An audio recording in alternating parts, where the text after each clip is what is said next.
Fano tongma ya gulobo communist ni kotor bodol BJP o bot rekha haini bagai 2018 BC wo Tripura hasteo BJP fano phaimanka tini kraksolo hasteo phaiye Pradesh BJP habanogo kokthum panda khlai o koksaka Shaktong Tripura Lok Sabha chongmuni candidate MP Biplab Kumar Deb Ashalo MP Biplab Kumar Deb shaka bo hasteo montri okra tongma jora kebangma tayarok nukjaka Piaba Montri Bokrok Narendra Modi ni teiwaisa shep tahamre mabai chongmariwa keplai engai Lok Sabha wo thangai Tripura hasteni jengjalni kok sanani jora manka bo shaka Salsani bagai fano ang hasteni lukurokno progai thanyako paithogo bo haste lukurokni thani kok pacharka chongmariwa sampla bubaro budruwi haino hai মন্ত্রী বখরক নরেন্দ্র মোদি জি কেপ্লাই খাইবি হনে 3349টি বুথেই পদ্মফুল ফুটাবো সেই সংকল্প নিয়ে ভারতীয় জনতা পার্টির সকল স্তরের কার্যকর্তারা ইতিমধ্যে কাজ করা শুরু করেছে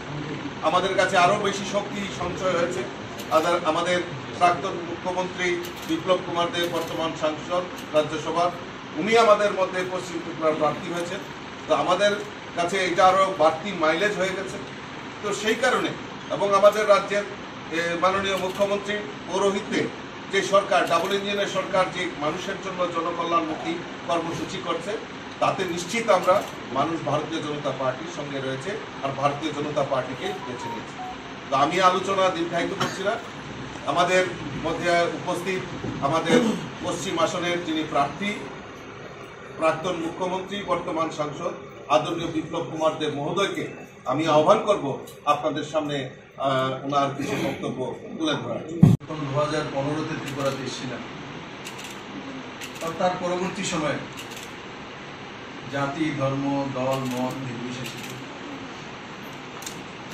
আমরা ছোট্ট একটা টিম ছিলাম আমাদের মধ্যে কেউ এমএলএ ছিল না কেউ ছিল না কেউ কোনো পরিচিত মুখ ছিল রাজবাবুর আমার সঙ্গে দেখে গিয়েছি আমি এটা গর্বের সঙ্গে পুরো ভারতবর্ষের দুনিয়াতে বলি ত্রিপুরা রাজ্য ছোট হতে পারে কিন্তু ত্রিপুরা রাজ্য আর ত্রিপুরা রাজ্যের মানুষ সবসময় ব্যতিক্রমী ছিল আর তার সবচেয়ে বড় উদাহরণ স্বয়ং বিপ্লব আমার কোনো পরিচিতি ছিল না আজ আমাকে মানুষ চেনে দুনিয়া চেনে সমস্ত ত্রিপুরার মানুষ সে মানুষদের মধ্যে সাংবাদিক বন্ধুরা আছে পলিটিক্যাল পার্সোনালিটি আছে মা বোনেরা আছে আম জনতা আছে সবাই আছে ভারতীয় জনতা পার্টির কার্যকর্তাও আছে একসময় হাস্যকর হিসাবে আমরা পরিচিত হতাম আমার খেয়াল আছে ত্রিপুরাতে রাজবাবু এদের সঙ্গে ঘুরতাম তো বলতো ত্রিপুরাতে এইসব কোনো কিছু হবে না কিন্তু ত্রিপুরার মানুষ ইতিহাস তৈরি করে 2018-তে পরিবর্তন করেছে আমি জানি না আমি কোন জন্য কোনো পূর্ণ কাম করেছি কেন আমাকে ত্রিপুরা মানুষ এত ভালোবাসে আমি একদিনও ত্রিপুরার মানুষ কোনোদিন ভুলি আমার মৃত্যু পর্যন্ত আমি কোনোদিন ত্রিপুরা মানুষকে ভুলবো না আর কমিউনিস্ট কংগ্রেস অন্যান্য পার্টি যারা আছে আমি তাদের কাছে নিবেদন করবো রাজনীতিতে বিরোধী পার্টি হতে পারে কিন্তু রাজনীতির ঊর্ধ্বে উঠে 2018-তে মানুষ ভোট দিয়েছিল তার কারণে বিজেপি সরকার 2018-তে প্রতিষ্ঠা করেছে কমিউনিস্ট পার্টির বড় একটা অংশ বিজেপিকে ভোট দিয়েছিল অঙ্কগণিত সেটা বড় নেতৃত্বরা দিয়েছিল আমাকে উৎসাহ জাগিয়েছিল সত্তাতে থাকার পর আমি সেগুলো অনেকের সঙ্গে শেয়ার করতে পারি আজকে আমি তার জন্য বলছি কারণ 2018-এর পরে এখন আবার আমি ত্রিপুরাতে নির্বাচনের সম্মুখীন হতে হচ্ছে আমি আপনাদের কাছে এসেছি আমি সাংবাদিক বন্ধুদের মাধ্যমে সারা ত্রিপুরাবাসীর কাছে নিবেদন করব আপনাদের বিপ্লব যদি ভালো লাগে তো পদ্মফুল চিহ্ন ভোট দিয়ে মাননীয় প্রধানমন্ত্রীকে শক্তিশালী করুন আমি যতদিন মুখ্যমন্ত্রী ছিলাম 4 বছর 2 মাস ভুল ত্রুটি আমার দ্বারা হতে পারে চেষ্টা করেছি ত্রিপুরা মানুষের কল্যাণ হোক ত্রিপুরা মানুষকে চেনেও তার কিছু কাজ বাকি আছে এবার মাননীয় প্রধানমন্ত্রী আমাকে সুযোগ দিয়েছে কারণ আমি রাজ্যসভার এমপি ছিলাম আছি যতটা পারি আমি ত্রিপুরার জন্য করি কিন্তু লোকসভা এমপি হিসাবে জনতার কাছে ডাইরেক্ট যাওয়ার সুযোগ পাই ডাইরেক্ট বোঝার সুযোগ পাই আমি নিষ্ঠার সহকারে সেই কাজগুলো করব মাননীয় মুখ্যমন্ত্রী মানিক শাহ মহোদয়কে অনেক অনেক ধন্যবাদ। উনি রাজ্যে সুন্দরভাবে রাজ্য চালানোর চেষ্টা করছেন মাননীয় প্রধানমন্ত্রীর নেতৃত্বে। ওনার পুরো টিমকে ধন্যবাদ, আর সমস্ত সাংবাদিক বন্ধুদেরকে ধন্যবাদ। কারণ কি 2016, 17, 15 এই যে সালগুলি ছিল 18 পর্যন্ত, আর তারপরও আমাকে বড় একটা সাপোর্ট, যেটা আমার স্ট্রেংথ ছিল, একটা ত্রিপুরা সাংবাদিক। আমি কারোর কাছে কোনো কিছু চাইও না, দিতেও পারিনি, আমার কিছু ছিলই না, শূন্য নিয়ে এসেছি।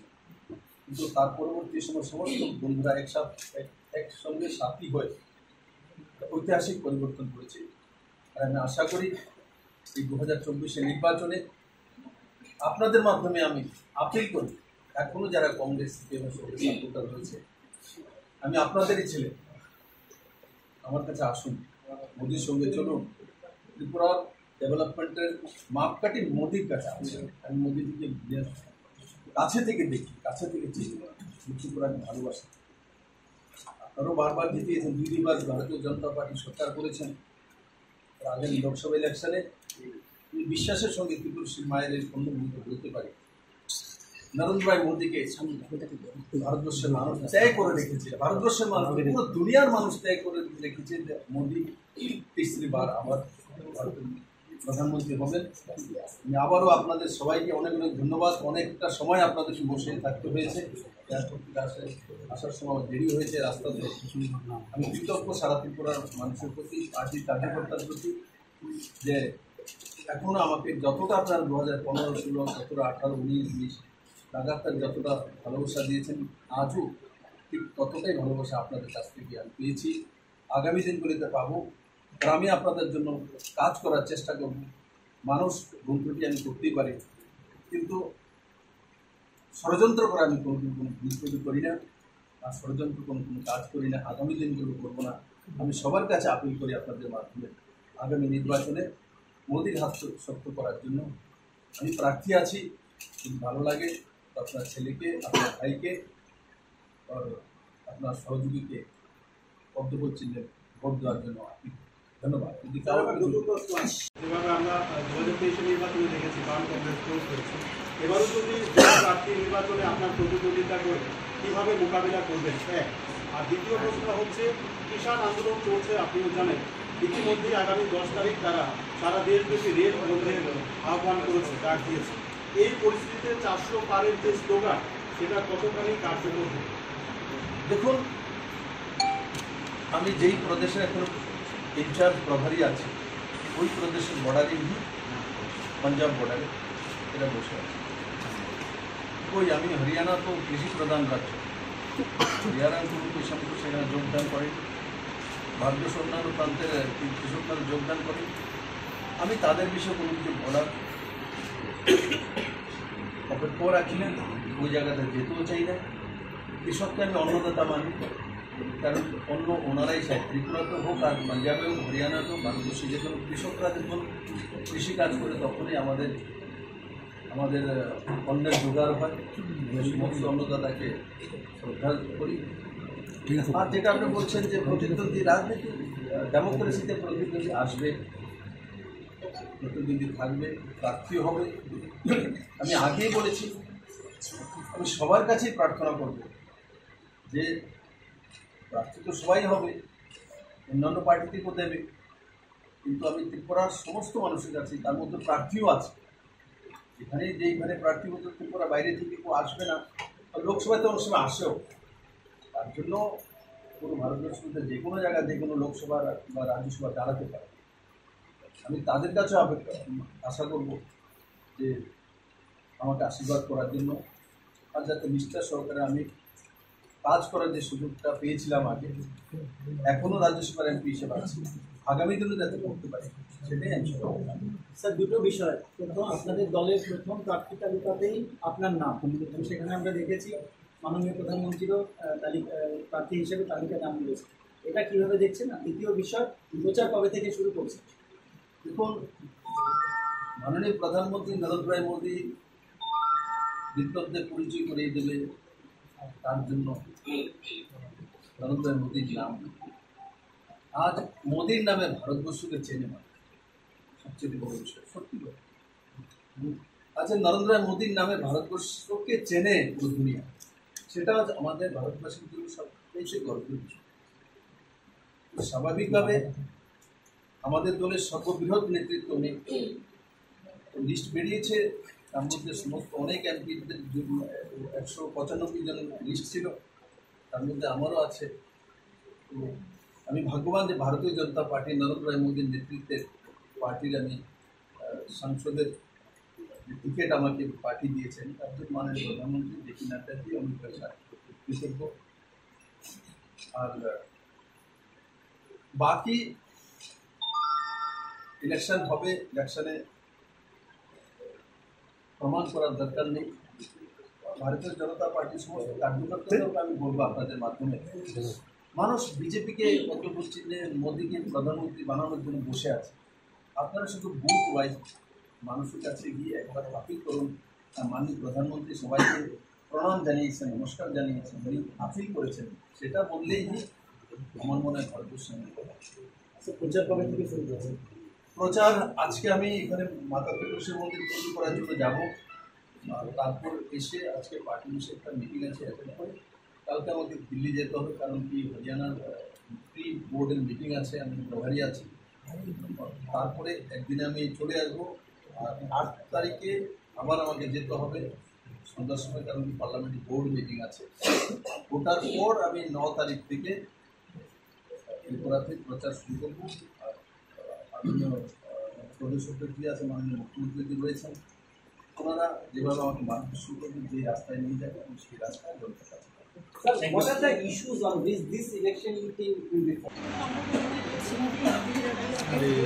আপনার প্রশ্নটা খুব সুন্দর। প্রধানমন্ত্রী, আপনার হৃদয় আছে, আমার হৃদয় আছে। প্রধানমন্ত্রী ফিজিক্যালি নিশ্চয়ই একবার ত্রিপুরাতে আসবেন ত্রিপুরা মায়ের আশীর্বাদ নেওয়ার জন্য, কিন্তু মোদী সবার হৃদয় আছে, বিশেষ করে মহিলাদের।